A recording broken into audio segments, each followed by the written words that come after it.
I will pause a little bit to say, as still a newbie and a new kid on the block, that I became a member of CARICOM as a skeptic. I haven't left as yet, but I'm a full convert.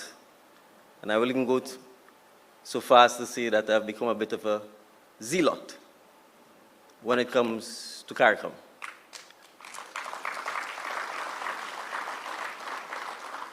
And that is as a result of the unwavering dedication, commitment of the leadership of CARICOM to the people of CARICOM.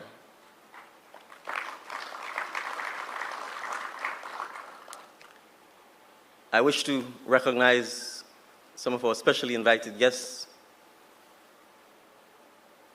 who has been, in the case of the Secretary General of the United Nations, Antonio Guterres, a friend and solid partner of CARICOM and small island developing states during his tenure.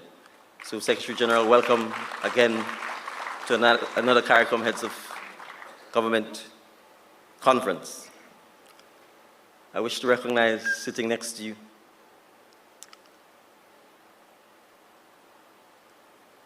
and welcome her to Barbados, and welcome her to her first CARICOM engagement.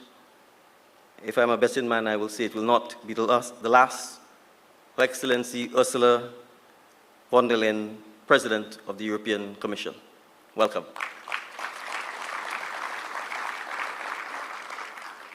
I see in the audience distinguished invitees who have supported CARICOM from the time I became a member of the Bureau during my tenure, and I see them here in person, and so I know they intend to continue working and supporting CARICOM under the distinguished leadership of Prime Minister Motley. And so I wish to recognize outgoing Commonwealth Secretary General, who's with us, Baroness Scotland. I recognize in our midst the Honorable Ahmed Hussein, Minister for International Cooperation and Development from Canada, who's with us today. Minister, again, thank you very much for coming. If I'm not mistaken, I think this is the third CARICOM conference that you're attending, Guyana, Grenada, and now Barbados. I think that shows your personal commitment to this region, and we are deeply appreciative. I believe I am seeing the Minister of State in the Ministry of Foreign Affairs from the Kingdom of Saudi Arabia with us. I believe he was in Guyana as well. And so I, again, express our profound gratitude for having you with us. I recognize the President of Frexim Bank, Professor Benedict Urama, who's with us. And I think his presence signifies the deepening ties between the continent of Africa and its diaspora, the Caribbean. And my sister just came from Addis Ababa in Ethiopia, and I'm sure she will tell you a bit more of this in her address to you. I often wonder why they ask the outgoing chairman to speak, especially when we have a chairwoman who is as distinguished and capable as the Honorable Mia Motley. But I think in my case, the old people in Grenada have a saying, be careful of what you ask for. And in my case, I asked for the chairmanship of CARICOM in July of 2024. And on the commencement date of my chairmanship, the islands of Grenada, CARICOM, Petit Martinique, St. Vincent and the Grenadines, and eventually all the way up to Jamaica, was struck by a Category 4 hurricane, the strongest and earliest of such storms to have ever formed in the Atlantic. We were forced to cancel the CARICOM Heads of Conference meeting in Grenada. But to the credit of my dear colleagues in CARICOM, within weeks, they remobilized and descended on Grenada, and we were able to host the conference within less than a month of the passage of the hurricane. If there is one single response that demonstrates the theme that we are looking at, strength in unity, forging Caribbean resilience. It is CARICOM's response to the passage of Hurricane Beryl over Grenada, St. Vincent and the Grenadines, and other islands in the Northern Caribbean of Jamaica. It is that unified response that gave the people of Grenada, CARICOM, and Petit Martinique the resilience that has allowed them over the last several months to rebound, and to rebound stronger, better, and more determined to confront the existential threat of climate change. And so when I said in September at the United Nations that we in the Caribbean are living in a lab, we are living in a lab, and we are being experimented on. Humanity.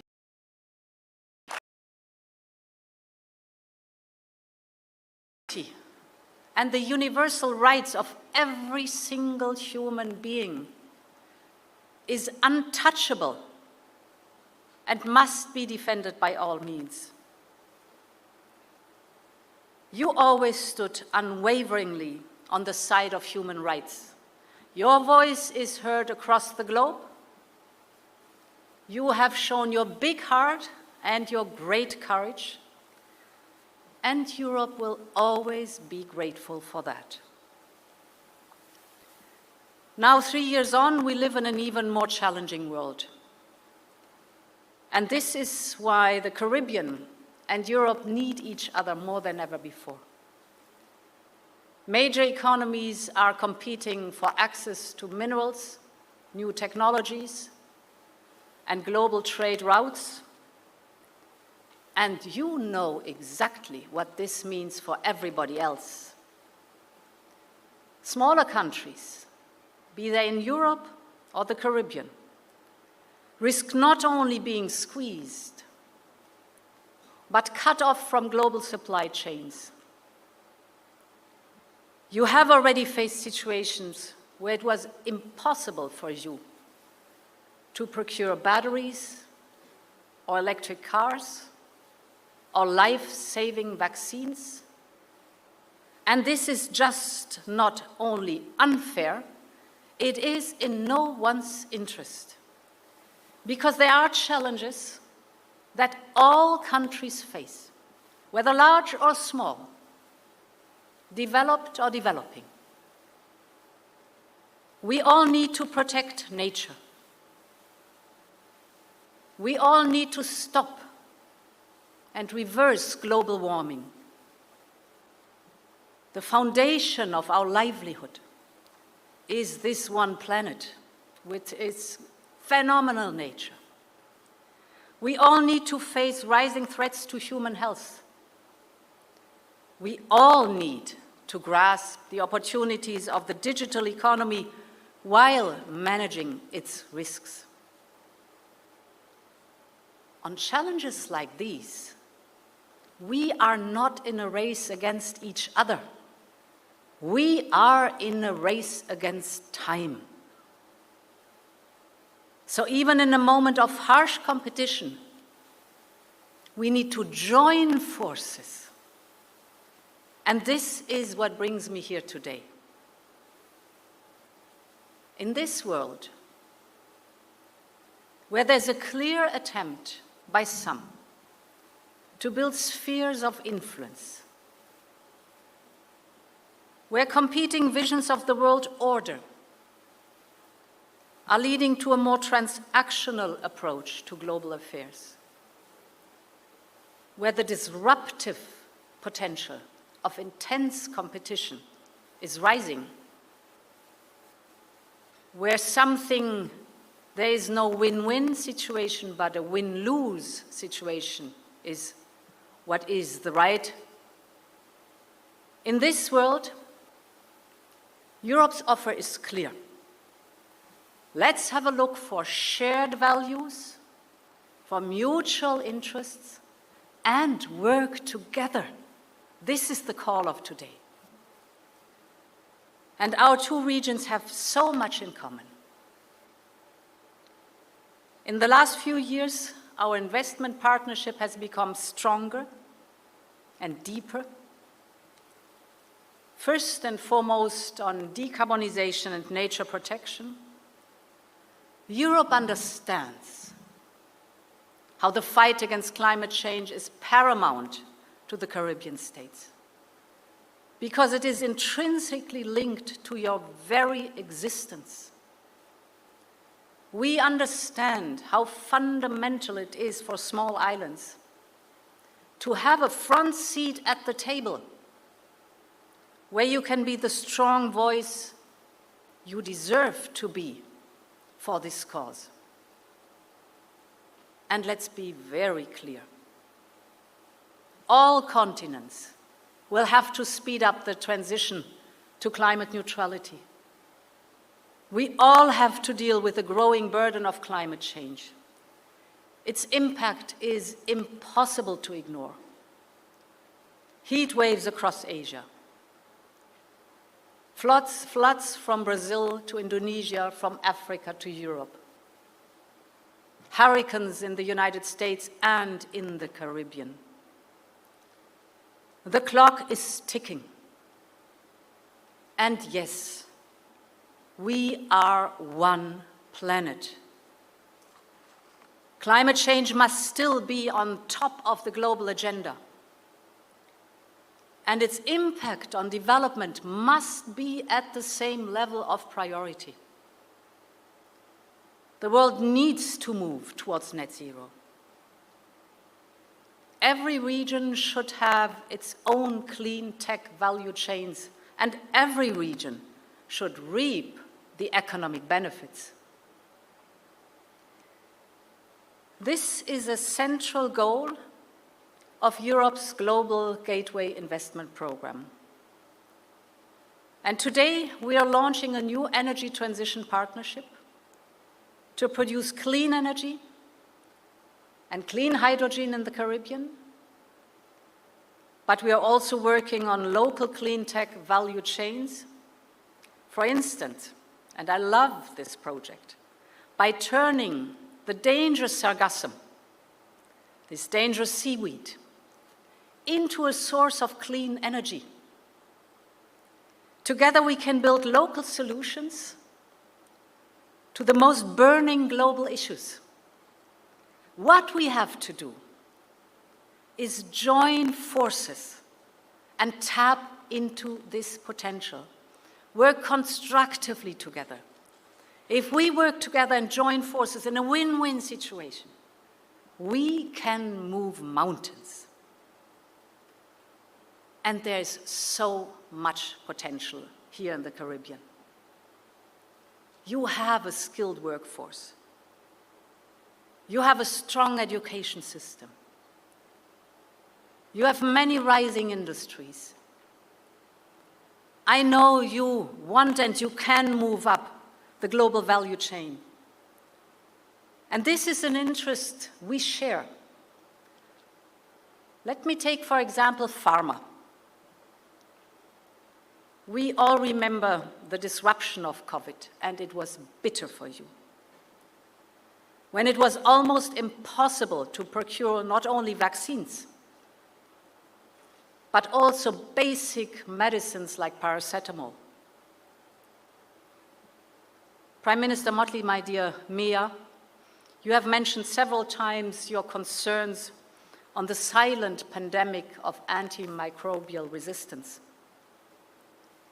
Today, we all understand that every region needs to build its own pharma value chains. And this is why we're launching together a package for local pharma production in the Caribbean. It includes global gateway and private investments. It includes a regulatory cooperation. It includes more cooperation between our university for research, but also for skilling people.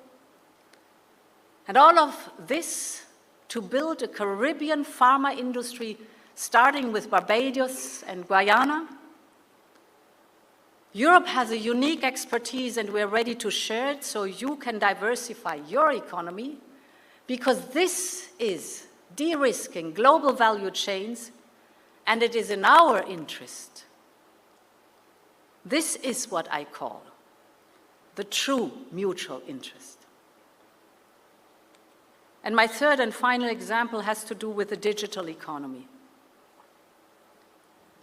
Some of your countries have an amazing growing startup scene and are incredibly attractive for digital nomads.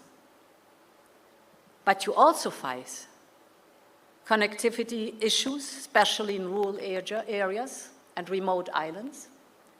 But again, let's work together. Europe has safe and reliable satellite infrastructure. And today we can announce together a new investment in last-mile connectivity in the Caribbean, because every region has the right to be a part of the new age of digital and artificial intelligence. And we know how crucial artificial intelligence could be in advancing the SDGs agenda, in combating poverty, and in fighting inequalities. Ladies and gentlemen, in this world of giants, small island states can find a new place at the heart of global value chains. With the right investments, you can play a big role in a digital and decarbonized global economy. And this is so important, not just for your people, but also for a more balanced and more resilient global economy. In a world of change, we all need reliable partners. And that's what you are for us. Europe will always be ready to listen and to engage with you. You, our friends, a principled, like-minded, and trusted friend. I hope that Europe represents the same for you. So thank you very much for having invited me. Long live the Caribbean and long live Europe.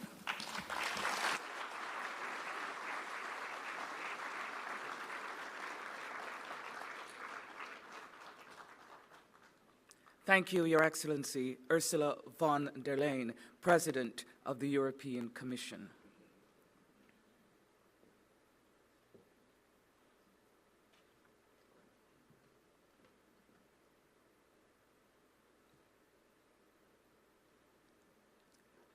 I now invite His Excellency Antonio Guterres, Secretary General of the United Nations.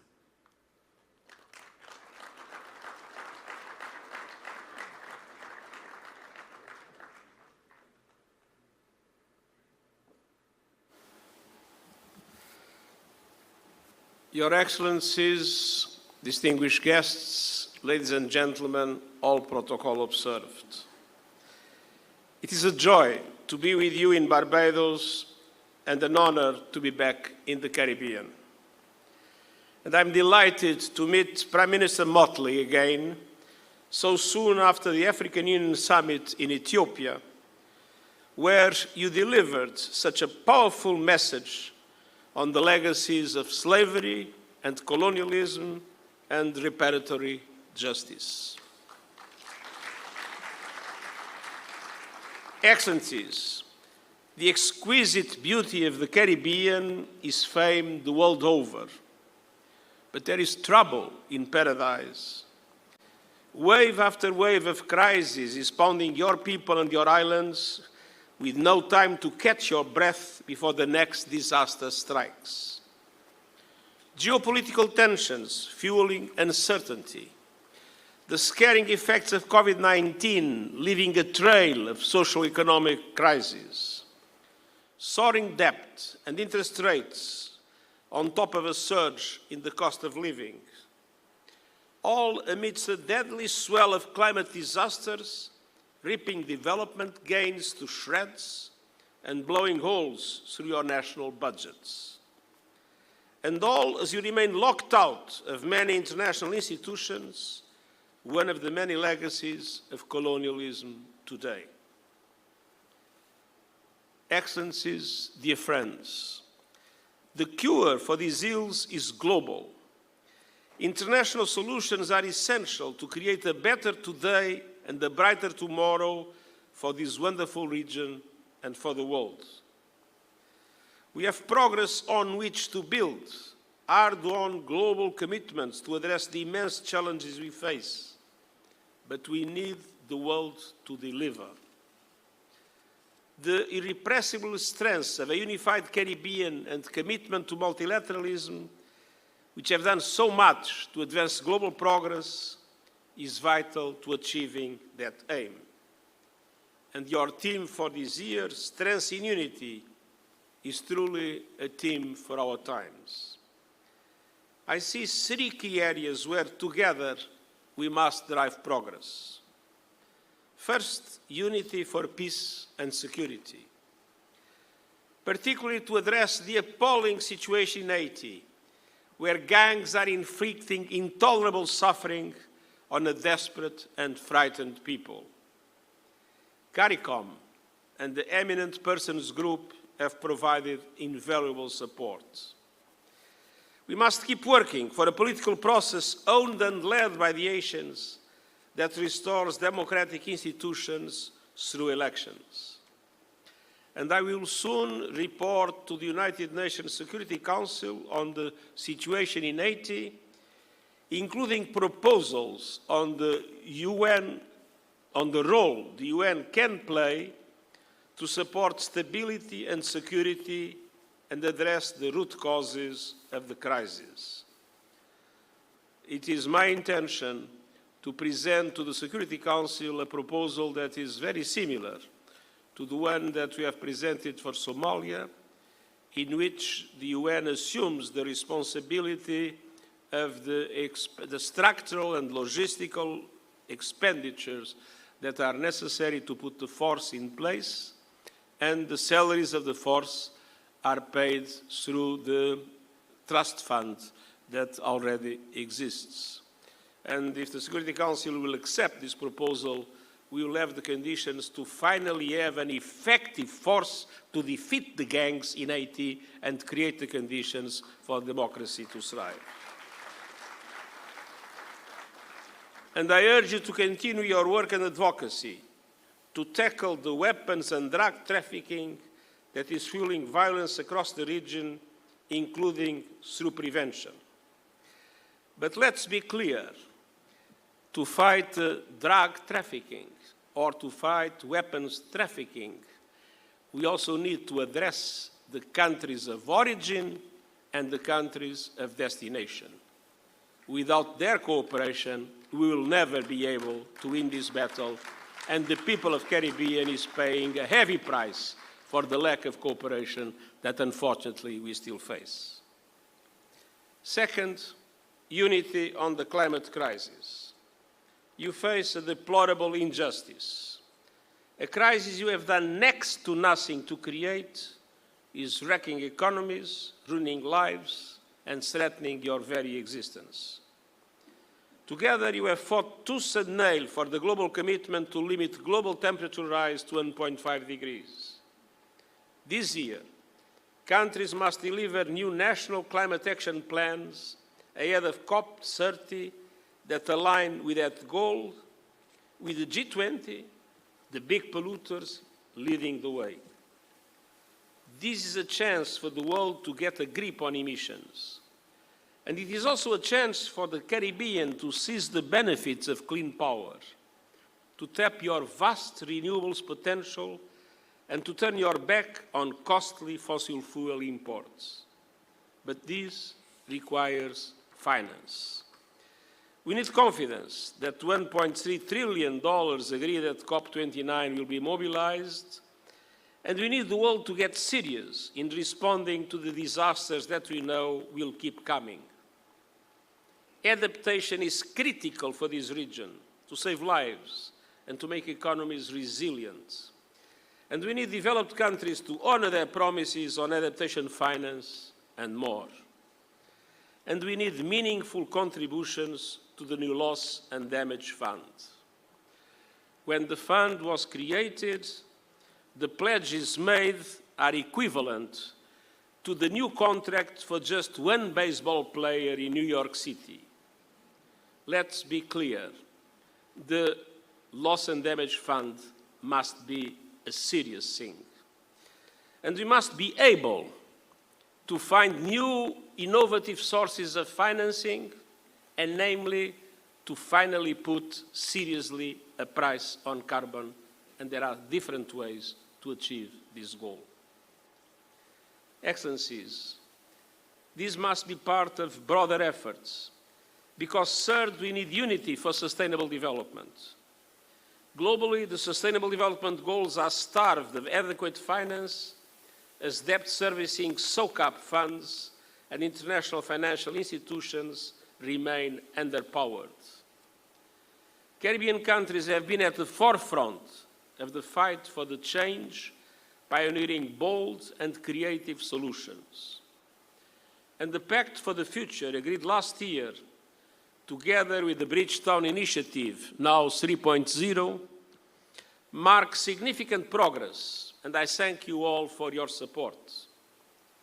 The Pact commits to advancing an SDG stimulus of $500 billion a year, and it asks multilateral development banks to consider structural vulnerabilities in access to concessional funds, including through using the Multidimensional Vulnerability Index.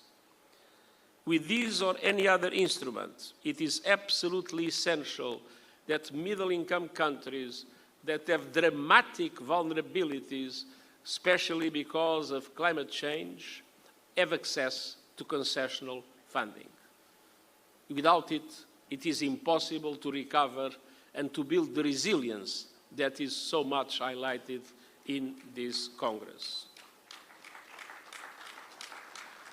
But it also calls for representation in international financial institutions to correct the world's vast inequalities and injustices, and for effective action on debt. Without debt relief and without new debt strategies, it will be impossible to fully recover your economies.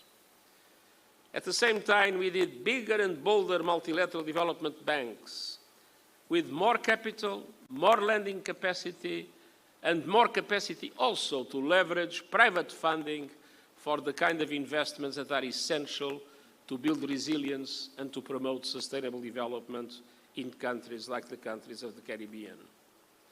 We must push the world to deliver on those commitments, and we must ensure all countries can reap the benefits of technologies for sustainable development by delivering on the Global Digital Compact. Excellencies, dear friends, a unified Caribbean is an unstoppable force. I urge you to keep using that power to push the world to deliver on its promise.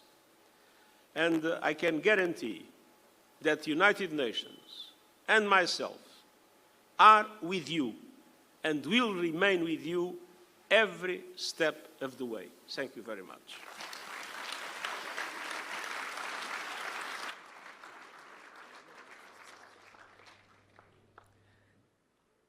His Excellency Antonio Guterres, Secretary General of the United Nations.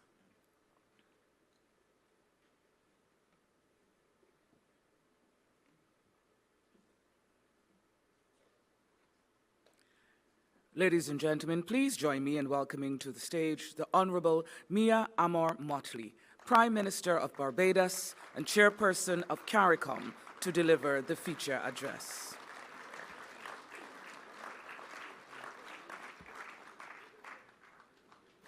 Thank you very much, Madam Chair.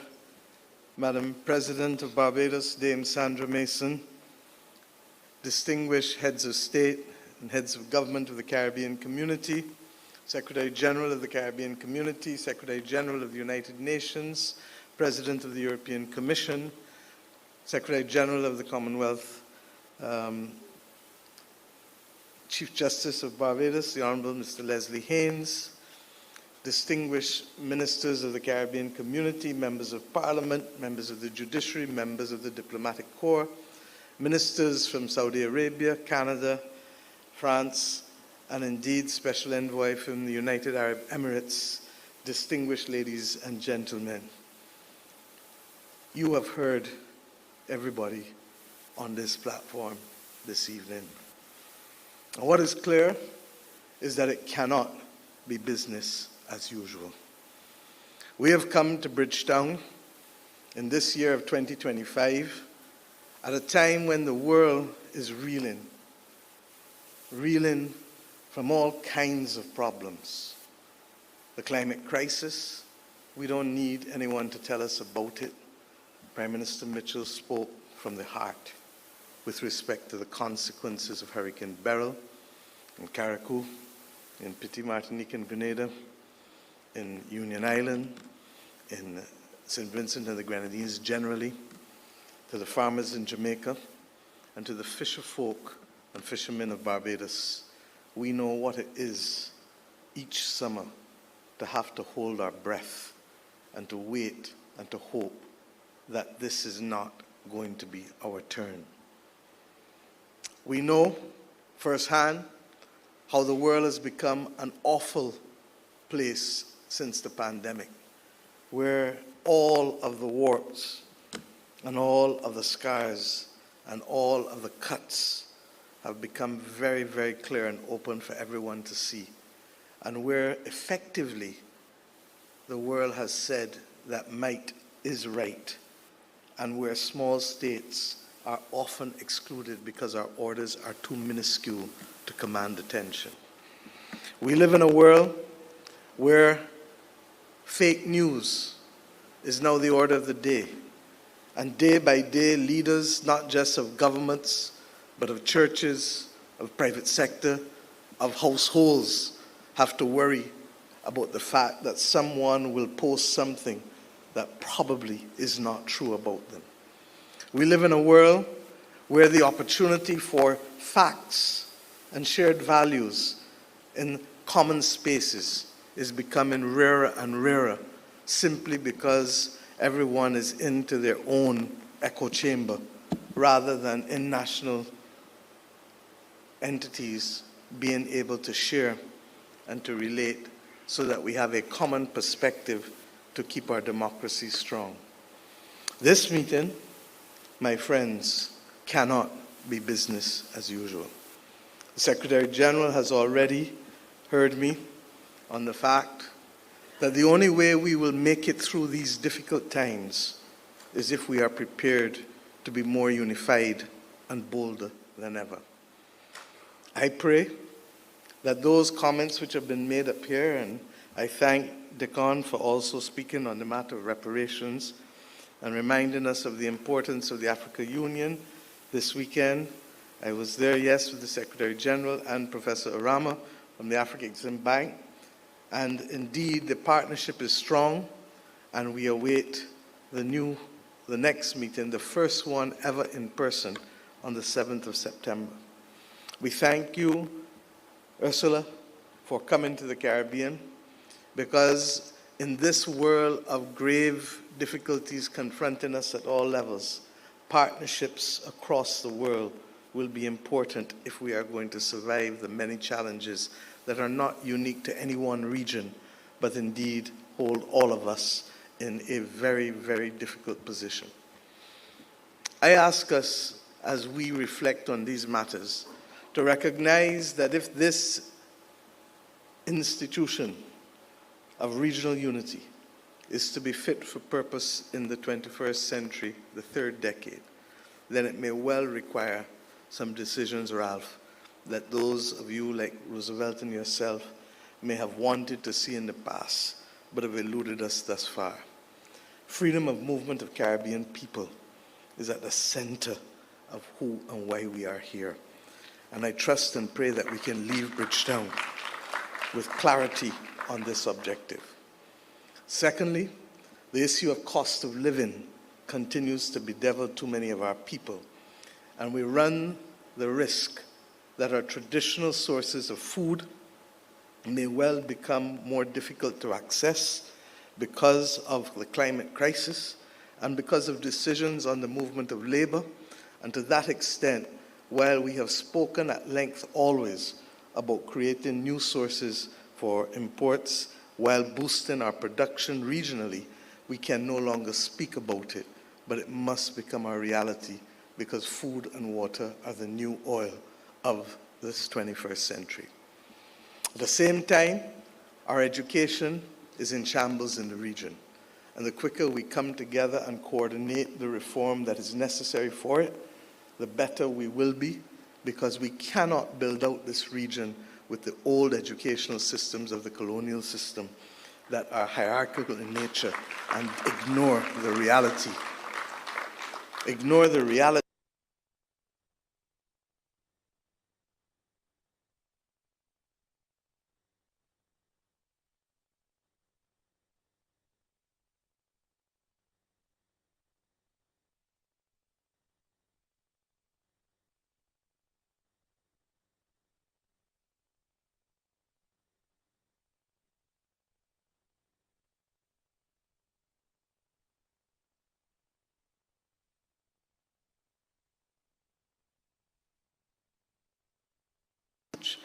But suffice it to say, as I said on our own Independence Day in Barbados last year, we in this region are paying too high a price for the Second Amendment rights of Americans.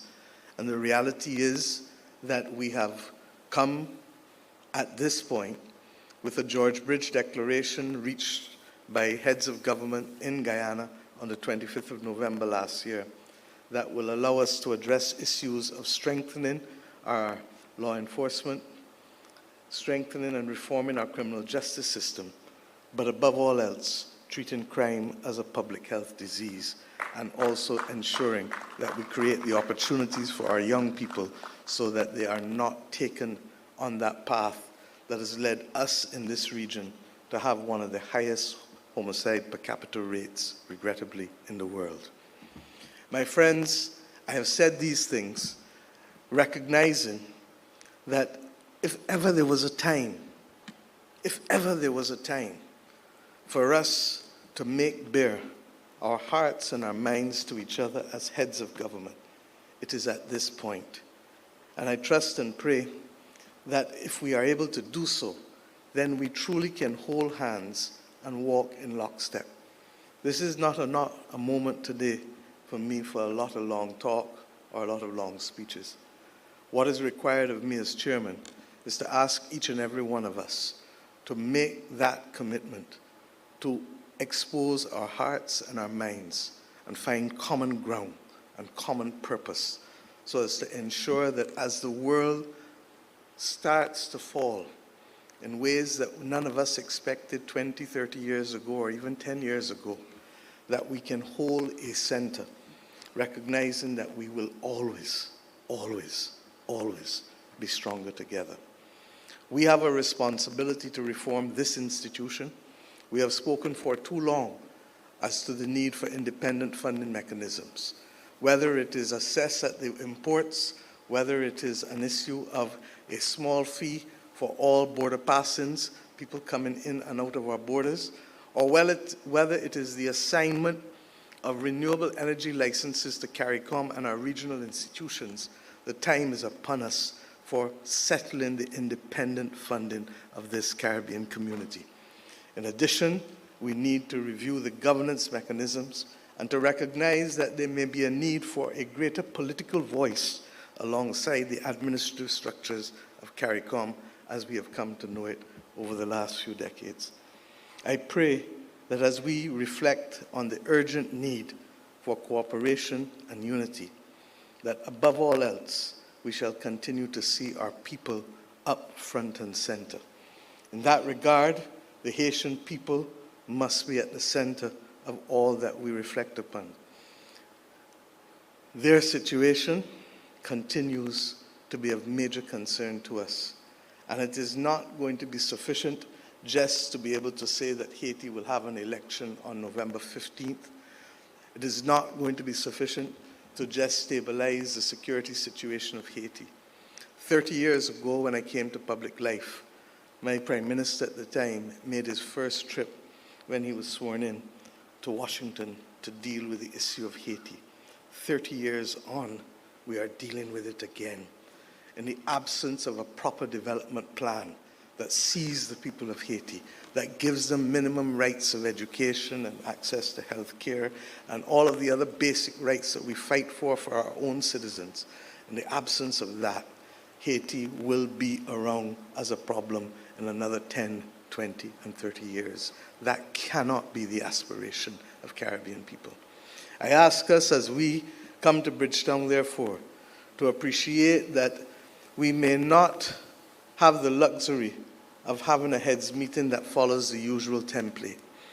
But if we can, at this meeting, really expose our hearts and our minds to each other and agree on a common platform on critical issues, we will not get it all right one time, but we must have a common vision, and we must be prepared to recognize that none of us will get exactly what we want, but we must all work for what the people of the Caribbean need. And if we can do that, then we will have run successfully our leg of the relay race.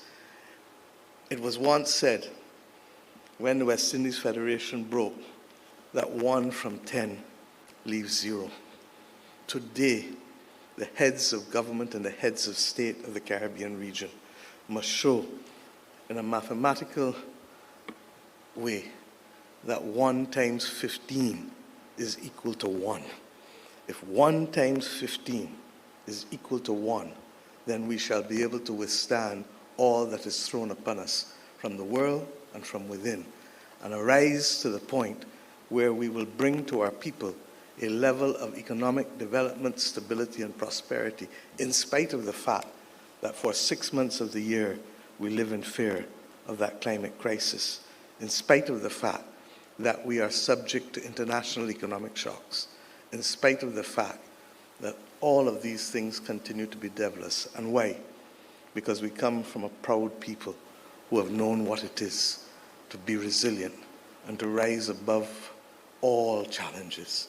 Indeed, the challenges that we face in the 21st century at a personal level cannot come close to what our ancestors were forced to confront in the settlement of this modern region. So my friends, I want to thank you. I want to salute the people who performed on this platform. I want to salute my young citizens who spoke in a way that almost did not make it necessary for me to speak this evening on this platform.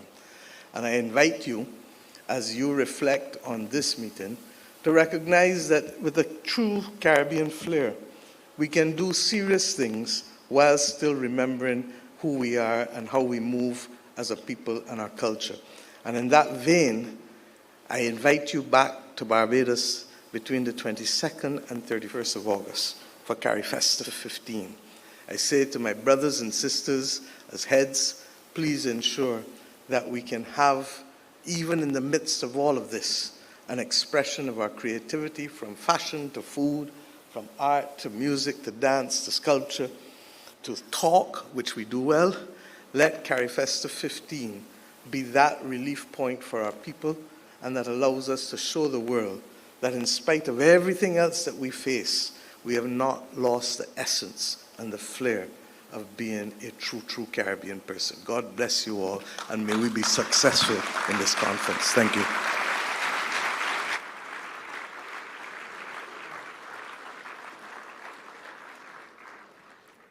Thank you very much, Honorable Prime Minister.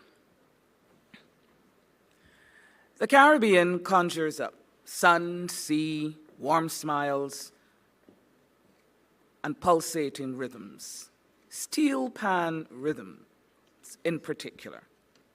Here in Barbados, our next performers are known for their high energy and infectious performances. But you don't have to take my word for it. See for yourselves. Please welcome, as they file in, the Christchurch Foundation School Steel Orchestra under the direction of Laurie Worrell.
The Christchurch Foundation Steel Orchestra. Let's hear it for them one more time. Thank you very much, Prime Minister Motley. Thank you to the Honourable Congoline. To members of the media, I now invite you to retake your seats.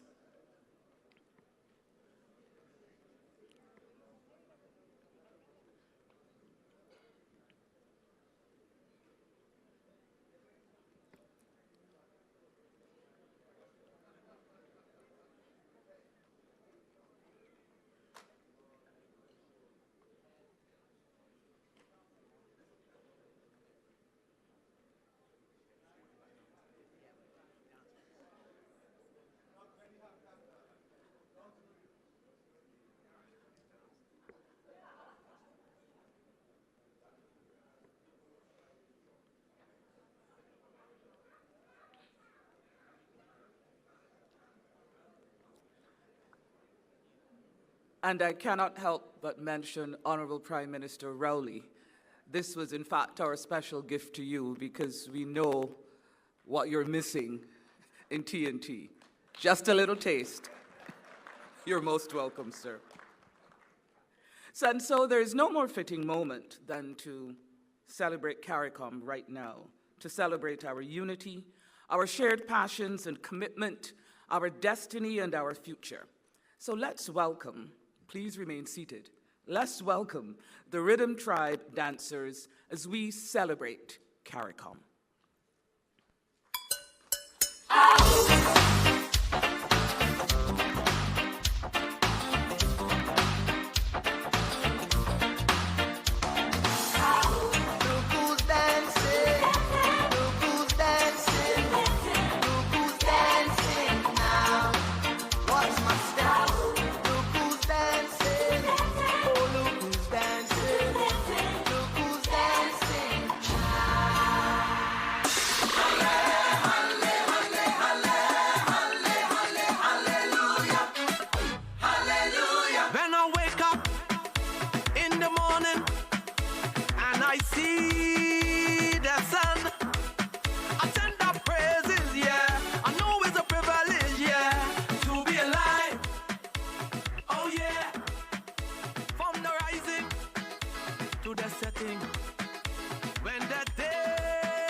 the Rhythm Tribe dancers, and let's come to an end of this official ceremony with these words: love and unity, one big family, come together, togetherness. Ladies and gentlemen, I ask you to stand, please, for the departure of Her Excellency Dame Sandra Mason, President of Barbados.